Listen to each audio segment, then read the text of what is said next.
perspectivas globales mejoran, pero el barrio seguirá complicado por un tiempo. Es el título que eligió Germán de Agosto para la columna de análisis económico que ya empieza en Informe Capital. Germán, bienvenido. Gracias, Tincho. ¿Cómo andás? No es un título muy halagüeño, digamos, para nosotros y nosotros. Y cuando nos metemos en ese campo de perspectivas y en términos más del sector real, a diferencia de del martes pasado, que hablamos de algo más financiero, siempre tenemos todavía que estamos como dentro de ese pozo. Entonces, o sea que pozo, ya hay nuevas metáforas que preocupan. Complicado el comienzo. No, vamos por partes. Bien. ¿No? Primero, en lo que tiene que ver con las perspectivas globales, ahora si vemos, por ejemplo, la primera placa, lo que tenemos es que el panorama mejoró mucho en relación a lo que se esperaba 2 meses atrás. Estamos viendo justamente la placa que grafica lo que estás mencionando. Exactamente. Ahí lo que se está viendo son 40 años de crecimiento y de crecimiento económico para el mundo. Viste que en ningún lado, salvo en el 2020, hay una caída. De 1980 a 2020. Exactamente, ¿no? Mucho de ese crecimiento está también es alto porque está el influjo de lo que ha sido China y los países asiáticos. Pero en el promedio, que es lo que estamos viendo ahí, el accidente financiero del 2008 es esa cosita que se ve a penitas, ¿viste? Que es casi imperceptible. Hubo que poner una flecha para que se notara. Para que se note que ahí hay una crisis, que es la crisis global del 2008, que antes de que ingresáramos con la crisis del coronavirus, era como el gran antecedente de una crisis financiera semiglobal. Semiglobal, ¿por qué? Y bueno, porque Asia no se enteró tanto de esa crisis como si el mundo más avanzado. De hecho, en Uruguay se dijo en aquel momento que se había manejado con relativo éxito aquella coyuntura. Tal cual. Ahora, la semana que viene y la próxima, que vamos a tener los datos sobre el crecimiento de Uruguay para el 2020, vamos a ver un gráfico similar y vas a ver que no nos enteramos de la crisis financiera. ¿Sí?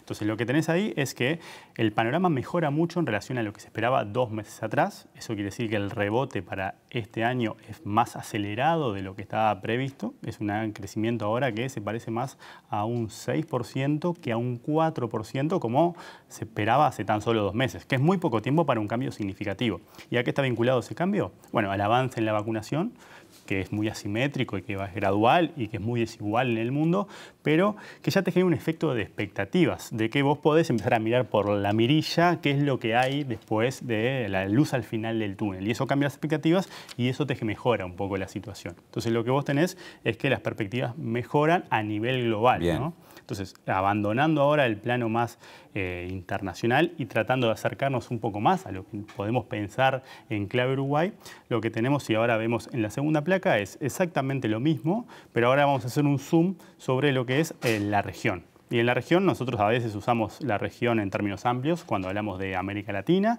a veces otras personas hablan de América Latina, América del Sur, o incluso desde un punto de vista más provinciano, muchas veces nos referimos a la región como Brasil y Argentina. Sí, o el Cono Sur en algunos casos. O el Cono Sur, por eso la acepción de región cambia con el interlocutor que tenga. Entonces, si lo miraste en términos más amplios, América Latina y el Caribe, lo que vemos ahí es lo mismo.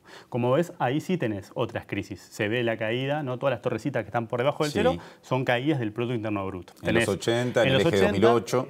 Tenés la caída, el bajón al principio de los 2000, que está disimulado porque ahí estás viendo en términos agregados la región, por eso no se ve la caída que nosotros experimentamos. Claro. Después tenés la crisis del 2008, viste que América Latina sí la siente. Y después tenés los últimos años que son de crecimiento bajo. Inclusive algún decrecimiento en un momento. Inclusive tuvimos un decrecimiento. ¿Qué es lo que pasa ahí? Y bueno, más o menos entre el 2014 y el 2015 dejamos de gozar de un entorno internacional benevolente, principalmente porque se desplomó el precio de las materias primas, que es lo que la región le vende al mundo principalmente. ¿Cuál es el corolario de eso para entender un poco dónde se inscribe la crisis que estamos atravesando? Y son los episodios de inestabilidad social y política, ¿te acordás que tuvimos en la segunda mitad del 2019 en muchos países de la región? Sí. Que incluso tuvieron derivadas violentas con muertos. Por ejemplo, las manifestaciones en Chile, ¿no? Bueno, Chile es uno de los casos paradigmáticos, pero más o menos se distribuyeron por toda la geografía ese tipo de tensiones que tienen que ver con eso, ¿no? Con el fin de un ciclo de crecimiento importante, que como se veía en el gráfico se transcurrió desde el 2003 más o menos hasta el 2014, y con ese freno que obligó también a introducir ajustes antipáticos y que generó una disociación entre lo que son las aspiraciones de la sociedad y lo que es la capacidad de generar las condiciones materiales para satisfacerlas. Sí. Las aspiraciones se mueven más rápido, las corres de atrás, se genera una confrontación entre lo aspiracional y lo que es real y eso termina derivando en todo ese tipo de manifestaciones. Expectativas no satisfechas o demandas no satisfechas. Exacto, quedamos atrapados en lo que llama la trampa de ingresos medios. ¿Sí? No pudimos salir de eso en nuestro tránsito al desarrollo y eso es la antesala de la crisis. Entonces vos sobre eso montás la crisis vinculada al coronavirus que en la región se tradujo, en términos agregados, en una caída cercana al 8%. Claro. Ahora parados en el 2021, ahora en marzo, hay más o menos 22 millones de pobres más en América Latina, ¿sí? 8 millones más de personas que ingresaron en pobreza extrema. Todo eso a raíz de la crisis de la pandemia, bien, que ya se montó sobre ese otro escenario. Entonces, como ese escenario vos lo que tenés es como el antecedente era complejo. Después tenés el accidente, que es justamente la crisis que estamos atravesando, y que deja una perspectiva compleja hacia adelante. De ahí lo del barrio complicado en perspectivas. Porque para que ese crecimiento, que es cierto, se espera un crecimiento para el 2021, probablemente lo veamos en todas las economías, porque es como ese rebote, ¿no? Venís de una zona mala, sí, en realidad, por más que solamente un rebote lo que ves. Y no demasiado alto, por lo que nos contás. Y no demasiado alto, ¿no? Con matices, dependiendo de todas las economías, pensá que estamos viéndolo en términos agregados. Y las perspectivas, cuando vos mirás para adelante, es complejo porque esta es una crisis que no tiene antecedentes en América Latina en los últimos 120 años y que ha generado todos esos problemas que hemos ido mencionando.